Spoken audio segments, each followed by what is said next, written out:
మన విశిష్ట అతిథి కేజీఎఫ్ ఫౌండర్ మరియు ప్రెసిడెంట్ గౌరవనీయులు శ్రీ జట్టి కుసుమకుమార్ గారిని తమ అమూల్యమైనటువంటి సందేశాన్ని ఇవ్వాల్సిందిగా కోరుచున్నాం.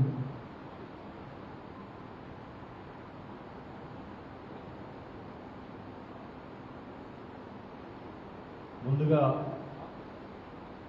ఇక్కడికి విచ్చేసిన నన్ను ఇక్కడికి ఆహ్వానించి ఈ యొక్క సమావేశాన్ని ఏర్పాటు చేసి మీ అందరినీ కలిసి అవకాశం ఇచ్చిన ఈ వనస్థలపురం కమ్మ సంఘం యొక్క సభ్యులు, ఆర్గనైజర్స్ అందరికి కూడా నమస్కారాలు. నాతో పాటు వేదికను అలంకరించిన కొల్లి మాధవి గారు, బీఆర్కే న్యూస్ అధినేత రామకృష్ణ గారికి, చక్రపాణి గారికి, డాక్టర్ చంద్రకాంత్ గారికి, శ్రీనాథ్ గారికి, మేడా శ్రీనివాస్ గారికి, రాఘవేంద్రరావు గారికి, ఉన్నం సుబ్బారావు గారికి, ఇక్కడ రామారావు కనిపిస్తూ ఉన్నాడు. కేజీఎఫ్ మీటింగ్ పెట్టేటప్పుడు ఇంతకుముందు చక్రపాణి గారు చెప్పడం జరిగింది. ఒక 1200 నుంచి 1500 మందిని ప్రపంచవ్యాప్తంగా ఆన్ ఇన్విటేషన్ ఆహ్వానం మేరకు వివిధ దేశాల నుంచి, వివిధ రాష్ట్రాల్లో నుంచి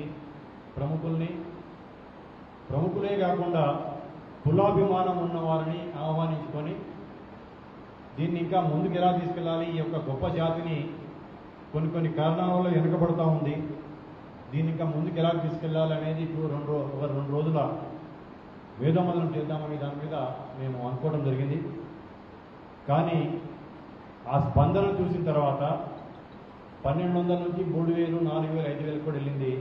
రామారావు కూడా అన్నా మీరు అది పెడుతున్నారు, నాకు ఇక్కడ హోర్డింగ్స్ ఉన్నాయని చెప్పి హైదరాబాద్ ఇటు అవుటర్ రింగ్ రోడ్ చుట్టుపక్కల మా షోరీతో కలిసి కేజీఎఫ్ హోర్డింగ్స్ అన్ని కూడా పెట్టాడు. ఇప్పుడు అతను ఇక్కడ మార్కెటింగ్ కంపెనీ డైరెక్టర్. ఆయనకి, ఇక్కడ ఆర్గనైజర్స్ పరచూరి ప్రవీణ్ గారికి, వెలగా చంద్రశేఖర్ గారికి, ఎన్వి రావు గారికి, గద్దె రవిచంద్ర గారికి, దుప్పలపూడి శివ గారికి, కుందూరు వెంకటేశ్వరరావు గారికి, అందరికీ సోదర సోదరిమణులందరికీ కూడా నా యొక్క నమస్తమాంజలి. కేజీఎఫ్ అంటే ఏమిటి అనేది చక్రపాణి గారు చెప్పారు. ఒక 20 సంవత్సరాల క్రితం కమ్మవారికి ఒక ప్రపంచ స్థాయి ఒక సంస్థ అవసరం అని కనుక అనుకుని ఉంటే అది అతిశయోక్తి కింద ఉండేది. ఎందుకంటే ఈరోజు ప్రపంచవ్యాప్తంగా మన జాతి విస్తరించినంత ఒక 20 సంవత్సరాల క్రితం లేదు. ఈరోజు మీరు తానా చూసినా, పేరుకది Telugu association of North America అయినా కానీ దాంట్లో 99% ఉంది మన కమ్మవారి. అలాగా తానా అధ్యక్షులతో పాటు middle east, Canada, Australia, England అట్లా అన్ని దేశాల నుంచి, మన భారతదేశంలో నుంచి తమిళనాడు, కర్ణాటక, ఒరిస్సా, గుజరాత్, బెంగాల్, ఢిల్లీ, మహారాష్ట్ర అన్ని రాష్ట్రాల నుంచి కూడా కేజీఎఫ్ ప్రతినిధులు రావడం జరిగింది. అంటే 90 రోజుల్లోనే చేశాం. నా యొక్క క్లాస్మేట్, నాతో పాటు వర్కింగ్ ప్రెసిడెంట్, మేమిద్దరం వర్కింగ్ ప్రెసిడెంట్స్ ఒకటేసారి చేశాం. ఇంతకుముందు చక్రపాణి గారు చెప్పారు, మాధవి గారు కూడా చెప్పినట్టు వర్కింగ్ ప్రెసిడెంట్ అనేది కాంగ్రెస్ పార్టీలో 2వ అతిపెద్ద స్థానం. దాదాపు వర్కింగ్ ప్రెసిడెంట్స్ అయిన వాళ్ళందరూ ప్రెసిడెంట్ కావడం జరిగింది. ఉత్తమ్ కుమార్ రెడ్డి గారు కూడా వర్కింగ్ ప్రెసిడెంట్ అయ్యారు. రేవంత్ రెడ్డి గారు కూడా వర్కింగ్ ప్రెసిడెంట్ అయ్యారు. ఇప్పుడు మహేష్ గౌడ్ కూడా వర్కింగ్ ప్రెసిడెంట్ అయ్యారు. కానీ నేను ఎందుకు కాలేకపోయాను వర్కింగ్ ప్రెసిడెంట్ నుంచి ప్రెసిడెంట్గా అంటే బికాజ్ ఐఎమ్ ఎ కమ్మ. నేను పుట్టి పెరిగింది సంగారెడ్డిలో, నా మూలాలు వచ్చేసి తెనాలి నుంచి. అంటే ఇక్కడ పుట్టి పెరిగినా నా పిల్లలు ఇక్కడే పుట్టారు, నేను ఇక్కడే పుట్టాను. అయినా కానీ కమ్మ అనగానే వీరు ఆంధ్రులు, వీళ్ళు ఆంధ్రప్రదేశ్ మూలాలు, మనం ఇక్కడ 2వ స్థానానికే పనికి వస్తాం, కానీ మొదటి స్థానానికి వీళ్ళు అర్హులు కాదు అనే ఒక అభిప్రాయం అనేది అందరిలో పెరుగుతూ ఉంది. దాన్ని తుంచాల్సిన అవసరం ఉంది. ముఖ్యంగా అంతకుముందు ఎంసీహెచ్ ఉన్నప్పుడు, మున్సిపల్ కార్పొరేషన్ ఆఫ్ హైదరాబాద్ ఉన్నప్పుడు యాదవ సమాజం సింగిల్ లార్జెస్ట్ క్యాస్ట్. ఎప్పుడైతే గ్రేటర్ మున్సిపల్ కార్పొరేషన్ అయిందో ఈరోజు మన కమ్మవారం మనం single largest caste in Hyderabad. అటువంటి సంఖ్యాపరంగా కూడా అంత ఎక్కువగా ఉన్న మన కమ్మవారు మేయర్ ఎందుకు కాకూడదు? నేను ఈరోజు ఇక్కడ మీ సమక్షం నుంచి నేను మాట్లాడుతున్నాను. బీఆర్కే న్యూస్లో కూడా లైవ్ వెళ్తుంది. తర్వాత మా జంగా శ్రీను వీళ్ళందరూ, మా నాగార్జున, శౌరి వీళ్ళందరూ కూడా సోషల్ మీడియాలో పెడతారు. నేను ఒక పార్టీలో జాతీయ స్థాయిలో ఉండి కూడా నేను ఈరోజు గట్టిగా చెప్పదలుచుకున్నాను. ఎవరైతే కాంగ్రెస్ పార్టీకి మేయర్ అవకాశం ఇస్తారో, పార్టీలకు అతీతంగా, నేను కాంగ్రెస్ నాయకుడిని, కానీ కాంగ్రెస్ అయినా సరే, బీజేపీ అయినా సరే, టీడీపీ అయినా సరే, టీఆర్ఎస్ అయినా సరే, ఏ పార్టీ అయినా సరే, జిహెచ్ఎంసీలో మన కమ్మవారు మొదటి పౌరుడిగా మేయర్గా ఉన్నప్పుడే తెలంగాణ రాష్ట్రంలో మన కమ్మవారు సీఎం కాగలరు. ఏం తక్కువ, మనం 500% ఉన్నాం. మనం తెలంగాణ రాష్ట్ర జనాభాలో 5.5% మనం ఉన్నాం. మనకి 3 సీట్లు ఇచ్చారు కాంగ్రెస్ పార్టీలో, 4 సీట్లు ఇచ్చాడు టీఆర్ఎస్ అతను. అంటే మన సంఖ్యాపరంగా ఇప్పుడు ఒక కొత్త నినాదం ఎత్తుకున్నారు, జిత్నీయంకి సంఖ్య ఉత్రి భాగదారి అని. అంటే వారి యొక్క సంఖ్యను బట్టి వారికి అవకాశాలు ఉండాలని. అటువంటిప్పుడు మనకి తెలంగాణ అసెంబ్లీలో కనీసం మన వాళ్ళు 8-9 మంది ఉండాలి. మనం 45 ఎంపీలు ఉండాలి మన వాళ్ళు. నేను ఒక రాజకీయ నాయకుడిని, రాజకీయాలకు ఎందుకు మాట్లాడుతున్నానంటే, రాజకీయాల్లో ప్రధాన కుర్చీలో మన వాళ్ళు ఉంటే 30 మందికి కుర్చీలేసి 30 మందికి సముచిత స్థానం మనం కల్పించగలం. కాబట్టి ఏదైనా శాసించేది రాజకీయాలే. సరే, నేను ఇప్పుడు క్యాబినెట్లో లేకపోయినా, డైరెక్ట్గా ప్రభుత్వంలో లేకపోయినా, నాకున్న పరిచయాల ద్వారా సాధ్యమైనంత వరకు మనకు అమ్మవారికి ఐఏఎస్ కావచ్చు, ఐపీఎస్ కావచ్చు, ఏసీపీల స్థాయి వరకు సాధ్యమైనంత వరకు నేను వాళ్ళకి సహాయం చేశాను, మంచి పొజిషన్లో తెప్పించాను. శ్రీనాథ్ గారు చెప్పినట్టు ఇంకా కొందరికి కూడా అవకాశాలు రాకుండా ఉన్నారు. వాళ్ళకు కూడా నా శాయశక్తిలో ప్రయత్నించి వాళ్ళకి అవకాశాలు కల్పిస్తానని చెప్పేసి ఈ యొక్క సభాముఖంగా మీ అందరికీ చెప్తూ, ముఖ్యంగా మన మీద ఒక విమర్శ ఉంది, వీరు సంఖ్యాపరంగా తక్కువ ఉన్నా కానీ అన్నింట్లో వీళ్ళే పెత్తనం చేస్తుంటారు, అన్నింట్లో వీళ్ళే అగ్రభాగాన ఉంటారు అని. అది కేజీఎఫ్లో అదేదో ఎగ్జాజరేషన్ కాదు. కేజీఎఫ్ బ్రోచర్ ఏదైతే మేము రిలీజ్ చేశామో చాలా సైంటిఫిక్గా జనాభా లెక్కలతో పాటు అన్ని రాష్ట్రాల నుంచి కూడా సైంటిఫిక్ డేటా తెప్పించి 2,10,00,000 మంది కమ్మవారు ఉన్నారు ప్రపంచవ్యాప్తంగా. అంటే భారతదేశ జనాభా 140 కోట్లు అయితే మనం 2,10,00,000 మంది ఉన్నాం. అంటే భారతదేశ జనాభాలో మనం 1.5%. అదేం తక్కువ నంబర్ కాదు. అటువంటిది మన యొక్క సంఖ్య ఇంకా చూపించి, మన యొక్క బలాన్ని ఇంకొంచెం చూపించి, మన బలం ఉందంటే కాదు, ఎదుటివాడికి మన బలం తెలిస్తేనే మన బలానికి గుర్తింపు ఉంటుంది. కాబట్టి ఈ సంవత్సర అంతంలో, అంటే డిసెంబర్ మాసంలో తమిళనాడులో చాలా మందికి తెలియని విషయం ఏంటంటే, తెలంగాణ, ఆంధ్ర రాష్ట్రాల్లో ఉన్న కమ్మవారి సంఖ్య కంటే కూడా, 2 రాష్ట్రాలు కలిపిన సంఖ్య కంటే కూడా తమిళనాడులో మన కమ్మవారి సంఖ్య ఎక్కువ. దాదాపు 70 లక్షల మంది ఉన్నారు మన వాళ్ళు. అంటే తమిళనాడు జనాభాలో 8% మంది మనం. దానికి తగ్గట్టుగా అక్కడ ఎమ్మెల్యేలు, ఎంపీలు మనకి రాజకీయంగా రావాల్సిన లబ్ధి రావట్లేదు. అక్కడ మనని కమ్మవారి నాయుడుస్ అంటారు. 400 సంవత్సరాల క్రితం వెళ్ళినా కానీ ఇప్పటికి కూడా వారి ఇళ్లలో తెలుగే మాట్లాడతారు. అయితే కొంచెం వారి యాస వేరేగా ఉంటుంది. ఒక 10 లక్షల మందితో అతి భారీ బహిరంగ సభ ఏర్పాటు చేసి, ఇదిగో ఇది మా యొక్క సంఖ్య, ఇదిగో ఇది మా యొక్క బలం, ఎవరైతే మాకు 40 స్థానాలు ఎమ్మెల్యే స్థానాలు ఇస్తారో మా సామాజిక వర్గం వారికే మా యొక్క ఓట్లు ఇస్తారు. అంతేగాని కమ్మ సామాజిక వర్గాన్ని ఒక ఓట్ బ్యాంక్ పాలిటిక్స్ కింద, లేకైతే డబ్బు ఇచ్చే కులము, ఎలక్షన్స్లో చందాలు ఇచ్చే కులం కింద చూడటం అనేది మానుకోవాలని చెప్పేసి సభాముఖంగా ఇక్కడ నుంచి నేను చాలా మందికి డైరెక్ట్గా చెప్తా ఉన్నాను. మేము మా సంఖ్యతో పాటు డబ్బు ఇచ్చే కులం, డబ్బు తీసుకొని ఓటేసే కులం కాదు మాది. డబ్బు ఇచ్చి ఎదురిచ్చి ఓటేసే కులం, రాజకీయ నాయకులను తయారు చేసే కులం, రాజకీయాన్ని శాసించే కులం. ఆ రోజు స్వర్గీయ నందమూరి తారక రామారావు గారు ప్రపంచంలో గిన్నీస్ బుక్లోకి ఎక్కారు. ఆయన ఒక పార్టీని స్థాపించి 9 నెలల్లోనే అధికారం తీసుకొచ్చి, ఆ రోజు ఎంతో ఇందిరాగాంధీ గారు కూడా బతికే ఉన్నారు. అయినా కానీ కాంగ్రెస్ పార్టీని కూకల వేలుతో పెగిలించేసేసి అధికారంలోకి వచ్చాడు. అంటే మహనీయుడు, యుగ పురుషుడు. ఆయనని మనం స్ఫూర్తిగా తీసుకుందాం. అలాగే ఎన్జి రంగా గారు కావచ్చు. నేను కేజీఎఫ్లో చెప్పాను.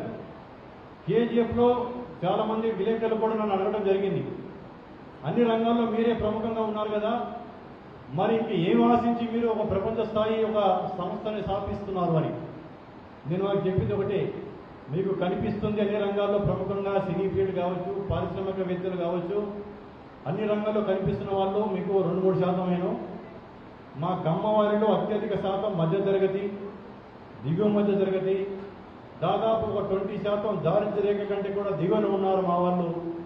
దురదృష్టవశాత్తు అగ్రకులం కావటం వల్ల వాళ్ళకి ఎటువంటి ప్రభుత్వాల నుంచి లబ్ధులు రావట్లేదు. మా యొక్క జాతిని పైకి తీసుకురావడానికి, మా యొక్క యూనిటీని పెంచుకోవడానికి ఈ యొక్క కేజీఎఫ్ పెట్టామని ఆ రోజు నేను చెప్పడం జరిగింది. ప్రపంచంలో మనల్ని మనం ఎవరితో పోల్చుకోవాలనుకుంటే ఒక జ్యూస్ ఒకటే మనకి వారికి కోరిక ఉంటుంది. జ్యూస్ తప్పించి ఇంక ఏ జాతి, ఏ మతం మనల్ని సరిపోయే మతం, జాతి అనేది లేదు. ఈరోజు నోబెల్ బహుమతులు ఒక 10 నోబెల్ బహుమతులు వస్తే 10లో 6 జ్యూసే ఉంటారు. ఈరోజు అమెరికాని కావచ్చు, మిడిల్ ఈస్ట్ని కావచ్చు, ప్రపంచాన్ని శాసిస్తున్న వారు జ్యూస్. వారికి మనకి చాలా పోలికలు ఉన్నాయి. అయితే వారికి మనకి లేని విషయం ఒకటి ఏంటంటే ఐకమత్యం. వారికి చాలా ఐకమత్యం ఉంది. మనకు అటువంటి ఐకమత్యం మనం కూడా పెంచుకుందాం. ఎందుకంటే అటువంటి అవసరం వచ్చింది. ఇంతకుముందు శ్రీనాథ్ గారు చెప్పినట్టు కూడా పక్క రాష్ట్రంలో మన మీద ప్రత్యక్ష దాడులు జరిగినాయి, ఈ రాష్ట్రంలో పరోక్ష దాడులు జరిగినాయి. ఒక ఐఏఎస్ అధికారి, అతనికి కలెక్టర్గా పోస్టింగ్ రావట్లేదు. అతను కలెక్టర్గా ఐఏఎస్ పాస్ అయ్యి జాబ్లో చేరి 7 సంవత్సరాలైనా కానీ కలెక్టర్గా పోస్టింగ్ ఇవ్వలేదు. నేను చీఫ్ సెక్రటరీ గారిని అడగడం జరిగింది, అమ్మా ఏంటి ఇతను చేసిన తప్పేంటి, మీరు ఇతన్ని అంతమంది ప్రభుత్వంలో కూడా మీరు చీఫ్ సెక్రటరీగా ఉన్నారు కదా, ఎందువల్ల ఇతన్ని మీరు కలెక్టర్గా అవకాశం ఇవ్వలేదు అంటే, అతని పేరులో మన కులం తెలిసేది ఆయన పేరులో ఉంది, దానివల్ల అంతకుముందు ప్రభుత్వంలో ఉన్న వాళ్ళు ఆయనని పక్కన పెట్టమన్నారంట. గవర్నమెంట్ రాగానే ఇప్పుడు ఆయనకి ఒక మంచి జిల్లాలో కలెక్టర్గా పోస్టింగ్ ఇప్పించడం జరిగింది. ఇప్పుడు పనిచేస్తున్నారు. మన వాళ్ళు 30 కలెక్టర్లు ఉన్నారు. తెలంగాణలో ఉన్న 33 జిల్లాల్లో 3 జిల్లాలకి మన వాళ్ళు కలెక్టర్లుగా బాధ్యత పనిచేస్తూ ఉన్నారు. ఐఏఎస్లు, ఐపీఎస్లు ఉన్నారు, చాలామంది డాక్టర్లు ఉన్నారు, ప్రభుత్వ అధికారులు ఎంతమంది ఉన్నారు. చక్రపాణి గారికి ఆల్రెడీ మేము అనుకోవడం జరిగింది, ఈ నెలాఖరులోపు ప్రభుత్వంలో ఉన్న అధికారులు అందరూ, అంటే ఒక ఆర్డీఓ అంతకంటే పై స్థాయిలో వాళ్ళని ఒక కేటగిరీ కింద, అంతకంటే కింద ఉన్న కేటగిరీ కింద మన ప్రభుత్వ అధికారులతో కూడా మనం ఒక అంతర్గత సమావేశాలు ఏర్పాటు చేసుకుందామని చెప్పడం జరిగింది. వారికి ఏమి తోడ్పడగలం కేజీఎఫ్ ద్వారా అనేది ఆ సమావేశంలో నిర్ణయించుకుందాం. మన ఐక్యత అనేది చాలా అవసరం. ఇక్కడ వచ్చేటప్పుడు కొందరు చెప్పారు, సార్ ఇక్కడ ఆల్రెడీ ఒక కమ్మ సంఘం ఉంది, మళ్ళీ మీరు వస్తున్నారు ఏంటి, ఎవరో పిలుస్తున్నారు, మేము కాదు అని. నేను చెప్పింది ఒకటి, ఒక వృక్షం బలపడాలంటే దానికి ఎన్ని ఎక్కువ వేర్లుంటే ఆ వృక్షం అంత బలంగా ఉంటుంది, ఎన్ని శాఖోపశాఖలుగా ఎన్ని కొమ్మలు విస్తరిస్తే కూడా ఆ యొక్క వృక్షం అంతా అభివృద్ధిలోకి వస్తుంది. కాబట్టి మనకి ఎన్ని సంఘాలున్నా అన్ని సంఘాల ద్వారా మనం ఎంతో సేవ చేస్తూ ఉన్నాం. చక్రపాణి గారు చెప్పడం జరిగింది, మనతో మనం అందరితో మనం అని. నేనన్నా అందరితో మనం అనే పదం ఇప్పుడు వద్దు. మనం ఎన్నో సేవ చేశాం, సమాజంలో అందరికీ చేశాం. ఆ రోజు కేజీఎఫ్ కూడా నేను గర్వంగా చెప్పాను మన ముత్తాల రాజా గారి గురించి. రాజా వాసిరెడ్డి రామగోపాలకృష్ణ మహేశ్వర ప్రసాద్ గారు, ఈరోజు ఆయన యొక్క దయ వల్ల కృష్ణా, గుంటూరు, ఖమ్మం, నల్గొండ, వరంగల్ జిల్లా ప్రజలు సాగునీరుకి ఇదవుతుందంటే నాగార్జునసాగర్ డ్యామ్ కట్టడానికి కారణం మన ముత్యాల రాజా గారు. అట్లా సమాజానికి ఎన్నో చేశాం మనం. ఇప్పుడు మనం వాళ్ళకి మనం చేసుకుందాం, మన శక్తి అవుదాం. మనతో పాటు సమాజంలో ఉన్న వాళ్ళకు కూడా ఆటోమేటిక్గా జరుగుతుంది. కానీ మనం కుంచిత స్వభావం కాదు అది. మన గురించి మనతో మనం అనేది లేకపోతే, అందరితో మనం అని అంటే మాత్రం మన జాతి వెనుకబడుతుంది. రాను రాను రాజకీయంగా వెనుకబడుతున్నాం, కొన్ని రంగాల్లో కూడా వెనుకబడుతూ ఉన్నాం. ఫార్మా రంగం ఉంది. ఫార్మా రంగంలో ఈరోజు మనం ఎక్కడున్నాం?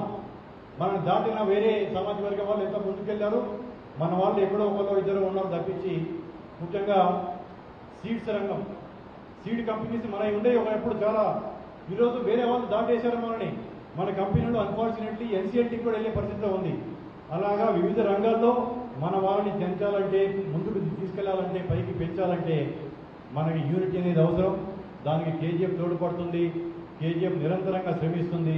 రేపు తమిళనాడులో జరగబోయే ఒక 10 లక్షల మంది అమ్మవారి మీటింగ్తో భారతదేశాన్ని వేరే వాళ్ళు శాసించే వాళ్ళే కాకుండా ప్రపంచాన్ని శాసించే ట్రంప్ కూడా మన యొక్క మెసేజ్ తెలియాలి. కమ్మవారు అంటే సంఖ్యాపరంగా ఇంత బలంగా ఉన్నారు, కమ్మవారు అనేటప్పటికల్లా గౌరవంగా చూడాలి, వారిని కించపరిచినట్టుగా చూడటానికి కానీ ఎవరికైనా గుండెలు అదరాలనే ఈ రీతిగా మేము తమిళనాడులో మీటింగ్ ఏర్పాటు చేస్తున్నాం. దానికి చక్రపాణి గారు, చంద్రకాంత్ గారు వీళ్ళందరూ కూడా ముందు వెళ్తున్నారు.